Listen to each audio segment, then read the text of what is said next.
बिस्मिल्लाहिर्रहमानिर्रहीम। Welcome to टुआई construction official YouTube channel.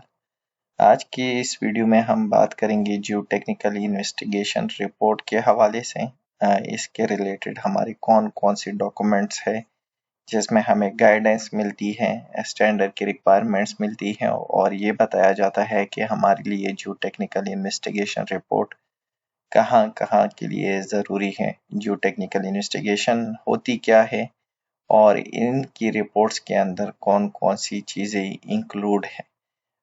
ये एक इम्पॉर्टेंट टॉपिक है और जियो टेक्निकल इंजीनियरिंग के लिए और साथ ही साथ वो तमाम लोग जो कंस्ट्रक्शन में किसी न किसी तरह से इन्वॉल्व रहते हैं, जियो टेक्निकल इन्वेस्टिगेशन की जो रिकमेंडेशन होती है वो बहुत ज़्यादा ज़रूरी होती है।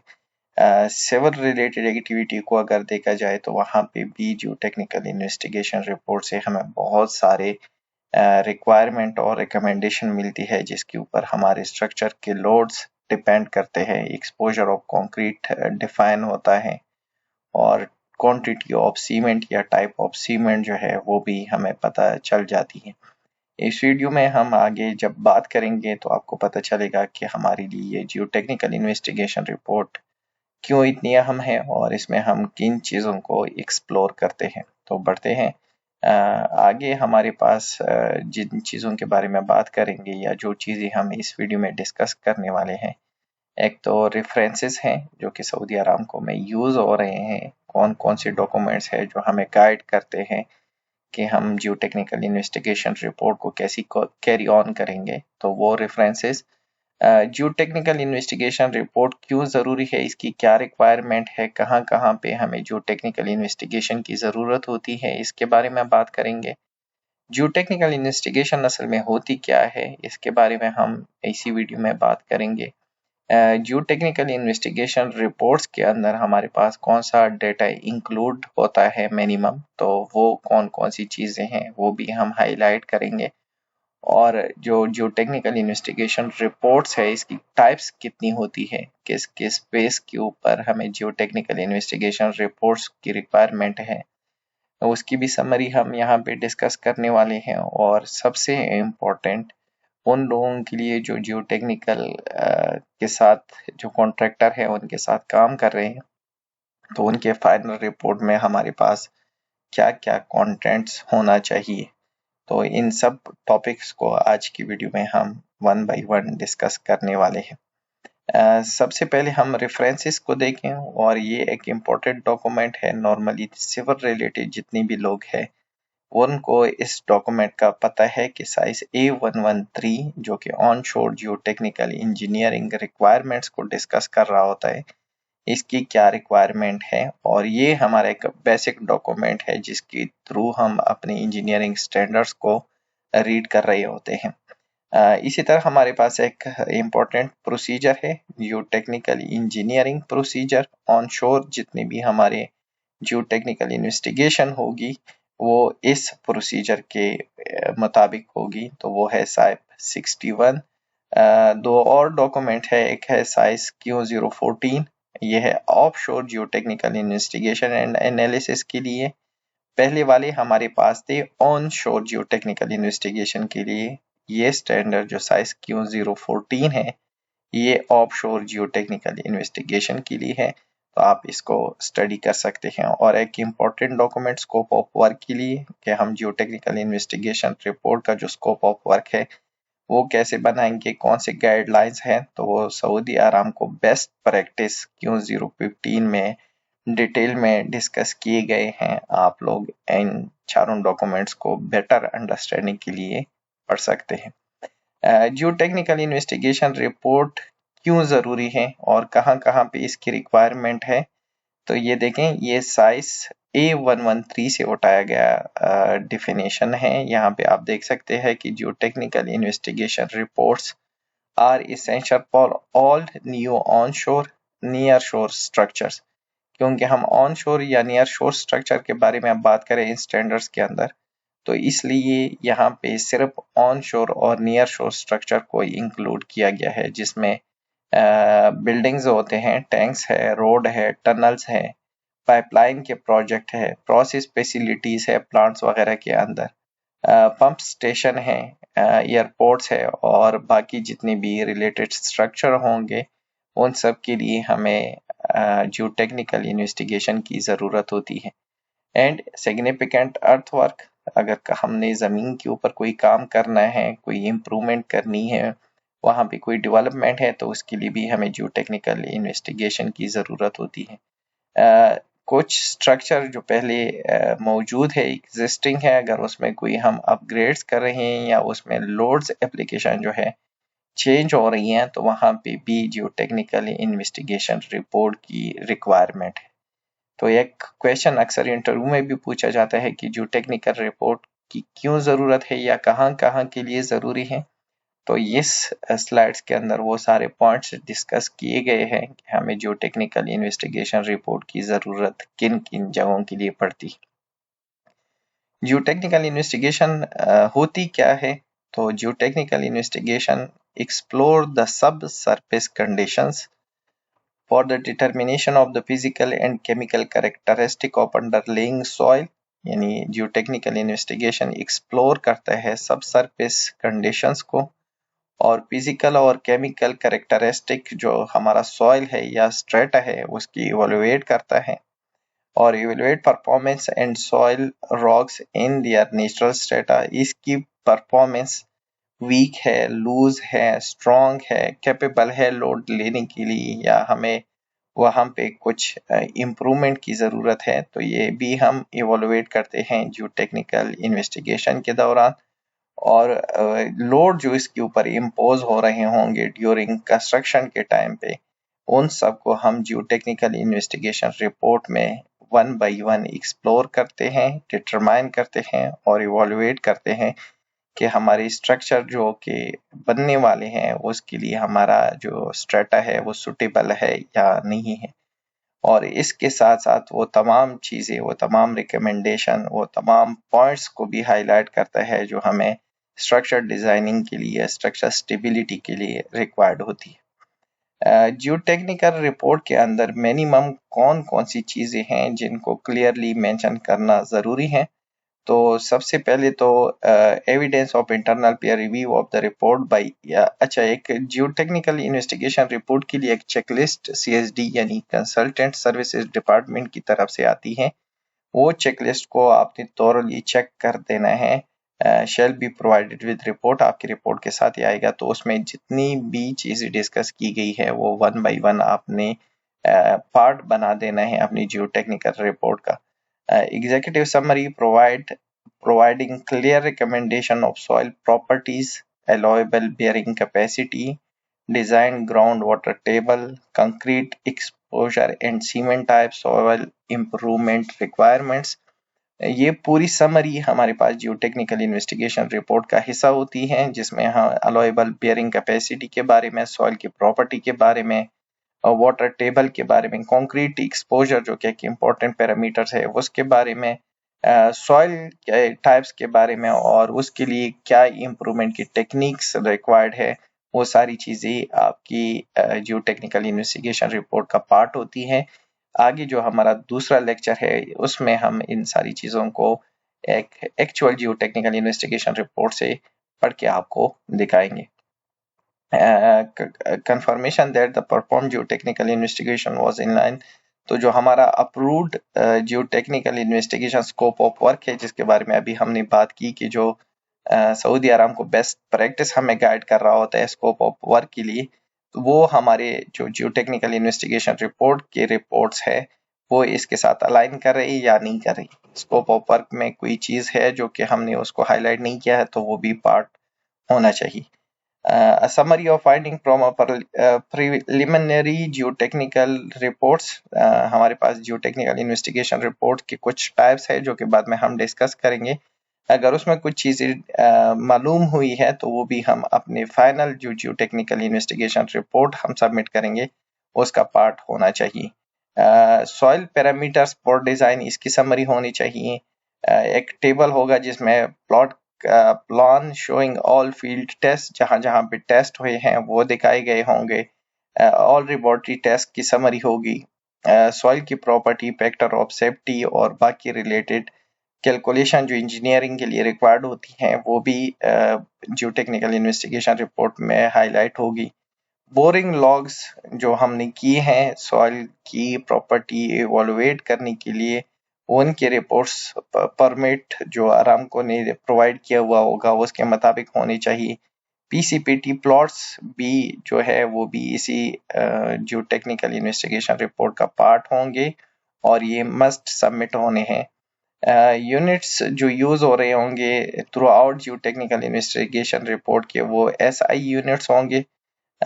इफ एप्लीकेबल ट्रायल पिट जो हमने ट्रायल पिट किए होते हैं इन्वेस्टिगेशन के टाइम पे वो भी हमारे पास एज अपेंडिक्स अपनी जियो टेक्निकल इन्वेस्टिगेशन रिपोर्ट का पार्ट बनाना होगा।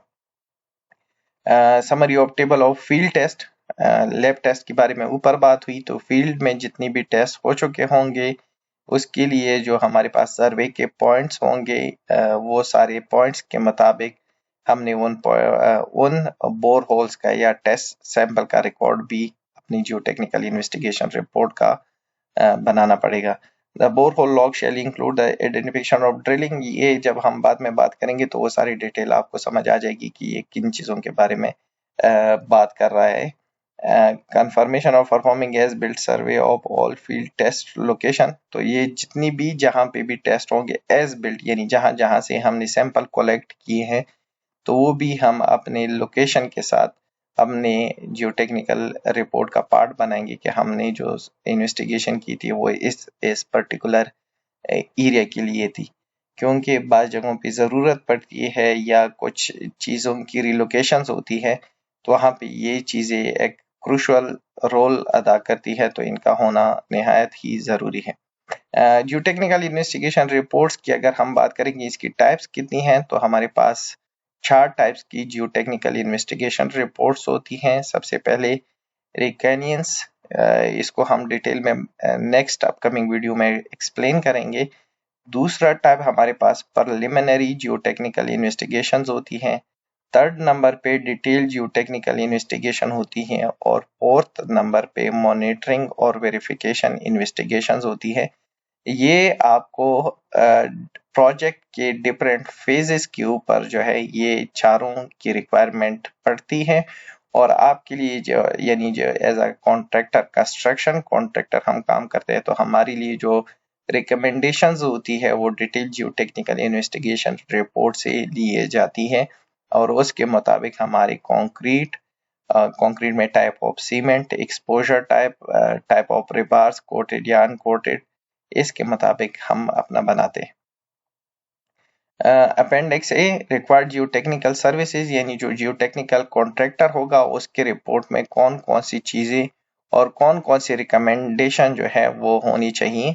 तो सबसे पहले वो इंट्रोडक्शन होगी, साइट कंडीशन के बारे में डिटेल में बात होगी कि साइट इनिशियली किस कंडीशन में था, सब सरफेस कंडीशंस क्या थी, फील्ड इन्वेस्टिगेशन के टाइम पे हमें क्या क्या आउटकम्स आए, लेबोरेटरी टेस्ट ने क्या हमें रिपोर्ट्स दिए, सॉइल एंड ग्राउंड वाटर की प्रॉपर्टी क्या है, लेवल ऑफ वाटर लेवल क्या है, एब्जॉर्प्शन क्या है सॉइल में, जनरल फाउंडेशन की recommendation, even though size of the foundation, depth of the foundation भी जियो टेक्निकल इन्वेस्टिगेशन रिपोर्ट हमें बताता है।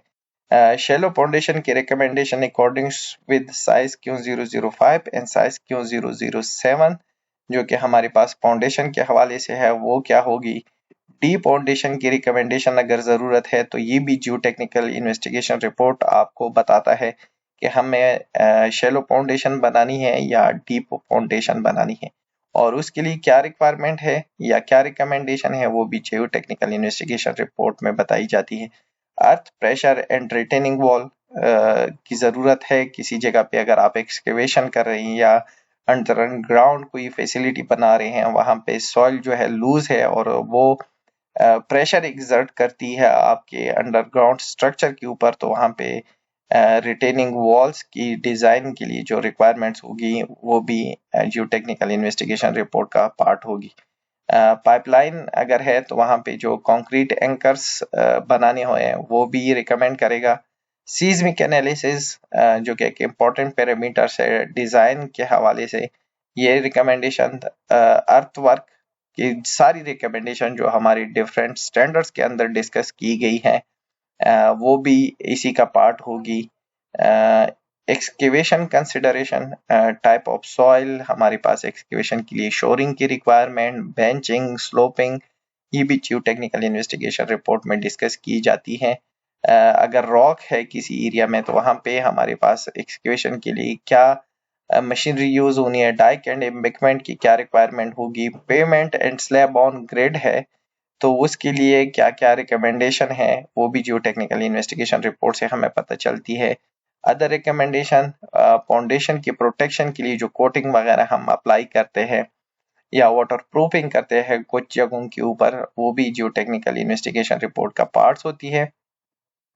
फिर कंक्रीट की रिक्वायरमेंट जो कि इम्पोर्टेंट है, सिविल रिलेटेड एक्टिविटी है, हम इस पे ज़्यादा फोकस करते हैं कि हमारे पास जो कंक्रीट है वो हमें कहाँ से पता चलेगा, एक्सपोजर टाइप कहाँ से पता चलेंगे, सीमेंट कौन सा यूज हो रहा है ये हमें कहाँ से पता चलता है, रेबार कोटेड यूज होने हैं या अनकोटेड यूज होने हैं वो हमें इसी जियो टेक्निकल इन्वेस्टिगेशन रिपोर्ट से पता चलती है। ये अगेन इन्होंने कोटिंग और अदर प्रोटेक्शन मेजर्स अगर जरूरी है तो वो भी डिस्कस होते हैं। Underground cavity risk assessment and cavity probing, ये भी जियो technical investigation report during investigation हमें पता चलती है। और रेफरेंसेस और जो चीजें इन्होंने यूज की हैं वो भी आपकी जियो टेक्निकल रिपोर्ट जो कॉन्ट्रैक्टर आपको फाइनली देता है, ये सारे पॉइंट इसी में डिस्कस की गए होते हैं। तो अगर आप विलिंग है चीज़ों को अंडरस्टैंड करने के लिए और आप चाहते हैं कि आप अपने प्रोजेक्ट के बारे में डिटेल में चीज़ों को देखें तो ये इतनी बेहतरीन डाटा है कि जो टेक्निकल इन्वेस्टिगेशन रिपोर्ट में होता है कि जैसे आप इनिशियल से लेके एंड तक आपकी प्रोजेक्ट की जो चीज़ें हैं उसको आप अंडरस्टैंड कर सकते हैं। हमारे पास दो किस्म के टेस्ट होते हैं इन सारी चीज़ों के बाद, एक होता है फील्ड टेस्ट और दूसरे हमारे पास लैब टेस्ट होते हैं। तो फील्ड के अंदर जो हम टेस्ट करते हैं, एक्सटेंडर पेनेट्रेशन टेस्ट हम करेंगे विद इन बोर होल्स। दूसरा हमारा कौन पेनेट्रेशन टेस्ट जिसको सीपीटी भी बोलते हैं, ट्रायल पिट्स बनाए जाते हैं। सीस्मिक रिफ्रैक्शन टेस्ट, ये जियो टेक्निकल इन्वेस्टिगेशन रिपोर्ट में वन बाय वन डिस्कस किया गया होता है कि इसने कैसे टेस्ट किया, कहाँ से सैंपल उठाए, कौन कौन से पैरामीटर जो थे इस टेस्ट में इंक्लूड थे। इलेक्ट्रिकल रेजिस्टिविटी टेस्ट सॉइल के लिए किया जाता है। थर्मल रेजिस्टिविटी टेस्ट, ये पार्ट्स होते हैं आपकी जियो टेक्निकल इन्वेस्टिगेशन रिपोर्ट के। क्रॉस होल सीज्मिक टेस्ट है, प्रोकोलेशन टेस्ट है, परमेबिलिटी टेस्ट है सॉइल के लिए, डायनेमिक कोन पेनेट्रेशन है, प्लेट लोड टेस्ट है, प्रेशर मीटर टेस्ट है। ये सारी टेस्ट ये देखें टेबल नंबर 1 में डिस्कस की गई है वन बाय वन। और ये किस चीज के लिए जरूरी है फील्ड टेस्ट, तो यहाँ पे आप इसकी जर्नल नीडेड फॉर किस यानी कौन सा टेस्ट आपको किस चीज के लिए जरूरी है तो वो आप यहाँ से करते हैं। जैसे ये परमेबिलिटी टेस्ट है तो ये डिवॉटरिंग पॉन्ड डिजाइन के लिए हम करते हैं। Pre electrical resistivity do tomographic to identify localized underground water and karst, तो ये इसके लिए करते हैं। तो यहाँ पे ये जो टेबल है इसमें आपको सारी चीजें पता चल जाएगी कि हमें साइड के ऊपर कौन कौन से टेस्ट कंडक्ट करने हैं आपके अपने प्रोजेक्ट के स्कोप ऑफ वर्क के हवाले से, आपके अपने प्रोजेक्ट की जो टेक्निकल इन्वेस्टिगेशन का जो स्कोप ऑफ वर्क होगा वो उसके हवाले से। ये दूसरा जो हमारे पास है ये लैब टेस्ट है जिसमें soil classification for all samples, जितनी भी हम बोर होल करेंगे उनके सैंपल कलेक्ट करेंगे वो लैब भेजेंगे, वहां हमें सॉइल क्लासिफिकेशन के लिए इनको यूज करने हैं। पार्टिकल साइज डिस्ट्रीब्यूशन यानी ग्रेस साइज एनालिसिस हम करेंगे सॉइल को क्लासिफाइड करने के लिए कि जनरल फिल है, सिलेक्ट फिल है या कौन सा मटेरियल है। Direct shear box test, friction angle, shear strength जो हम मालूम करते हैं लैब के अंदर वो टेस्ट होगा। डेंसिटी ऑफ सॉइल होगी, कंसोलिडेशन टेस्ट होंगे, कंपैक्शन टेस्ट होंगे, सीआरबी टेस्ट होगा, 3 पॉइंट्स होंगे। ये सारे पॉइंट्स अटरबर्ग लिमिट कंसिस्टेंसी जिसमें हम कोहेसिव और एडहेसिव सॉइल के बारे में मालूम करते हैं। केमिकल एनालिसिस ऑफ सॉइल होती है जिससे एक्सपोजर का पता चलता है। ग्राउंड वाटर के लिए चूंकि कंक्रीट अगर हमने वहां पे करनी है तो वो भी जरूरी है। और इसी तरह बाकी टेस्ट है जो कि मुख्तलिफ जगहों पे और मुख्तलिफ पैरामीटर्स के लिए यूज होते हैं, ये हमारे जियो टेक्निकल इन्वेस्टिगेशन रिपोर्ट के पार्ट्स होते हैं। यहाँ पे भी वही टेबल हमने इसको थोड़ा सा क्लियर करने के लिए जूम किया हुआ है, तो आप यहाँ से भी अपने सारे लैब टेस्ट और हमारे पास जो फील्ड टेस्ट है वो क्या क्या होंगे और किस किस जगह के लिए क्यों ज़रूरी हैं, तो यहाँ से आप इसको रीड भी कर सकते हैं। माजरत आखिर में वीडियो में चूंकि बातें बहुत हो गई तो मुझे एक्सप्लेन करने में थोड़ी सी दिक्कत हुई। इंशाल्लाह आप लोग इसको खुद रीड करेंगे और जो स्टैंडर्ड आपको रेफरेंस के तौर पे दी गए हैं उसको आप रीड करेंगे तो आप मुझसे बेहतर इन चीज़ों को अंडरस्टैंड कर सकते हैं। वीडियो देखने का बहुत बहुत शुक्रिया। अल्लाह आप लोगों का हामी और नासिर।